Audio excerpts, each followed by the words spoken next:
On January 25, 2020, CNN's Don Lemon hosted a panel discussion with anti-Trump political commentators Rick Wilson and Wajahat Ali to talk about the latest news, meaning it was a discussion of how rotten President Donald Trump was.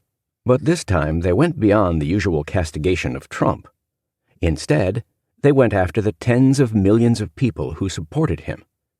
"This is an administration defined by ignorance of the world," said Wilson. That's partly him playing to their base and playing to their audience, the credulous Boomer Rube demo that backs Donald Trump. Then Wilson broke into a phony Southern accent and condescendingly played the role of a Trump backer, saying, "Donald Trump's the smart one, and y'all elitists are dumb."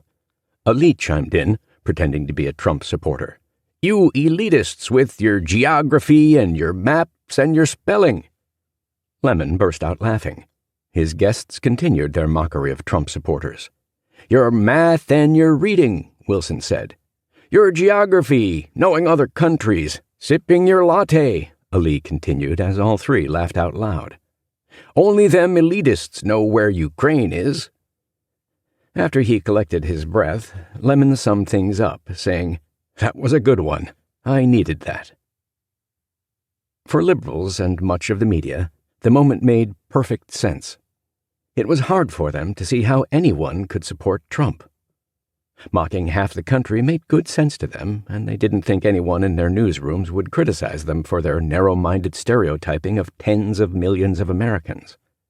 For conservatives, the moment went viral, not only because the mockery was just the latest rude and condescending bit of reporting from the mainstream media, but also because it made no sense.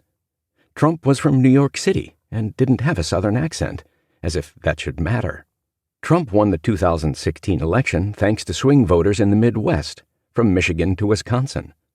The reliably Republican Southern states didn't elect him. Swing voters in Pennsylvania and in the Midwest did. Plus, among white college graduates, Trump beat Hillary Clinton 48 to 45%. I guess those white college graduates include the dumb rubes Wilson was referring to. Lemon and his guests were able to laugh at this ridiculous stereotype because they spend too much of their time with people in newsrooms who are badly out of touch with much of America. It's an America they don't respect, which is why they could so happily go on the air and mock conservatives and Trump voters with the laughing support of a CNN anchor. It's a mindset that's killing journalism and the pursuit of truth. It's a reflection of how too many newsrooms have abandoned objectivity for subjectivity. It's an approved-at-the-top, closed-minded way of thinking that has led journalists to engage in suppression and deception instead of old-fashioned reporting. It's a window into how predominantly urban, college-educated Democrats run newsrooms where they publish information designed to appeal to other urban, college-educated Democrats. Day after day, night after night, the reporters and editors who make up the mainstream media have convinced themselves that their audiences and their opinions are superior to other people's thinking. The others are akin to deplorables. They're racists ready to riot. They're rubes who can't read a map, or they're rednecks who don't know how to spell. Half the country is keenly aware that they are routinely mocked and looked down upon by much of the media.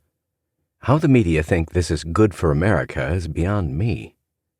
The disdain shown by too many reporters for too many Americans is a major reason our nation is polarized and divided. It's not just politicians who are at fault. The mainstream media's small-minded approach to its job and routine dismissal of conservative or populist thought is an important contributor to our nation's divisions. This snobbery and lack of respect and understanding of conservatives and populists breeds resentment and increased polarization. The media play a significant role in driving the American people apart. This is a book about how and why the American people have lost faith in the media. It's about a once trusted institution that is now at the bottom of the barrel in terms of trust. Most Americans no longer think the media tell the news fully, fairly, and accurately. It's what happens when a group of mostly college-educated Democrats, out of touch with much of the country, determine what is and isn't news, suppressing news they don't like, repeating deceptions that they do, in a way that resonates with fellow college-educated Democratic readers and viewers, alienating pretty much everyone else.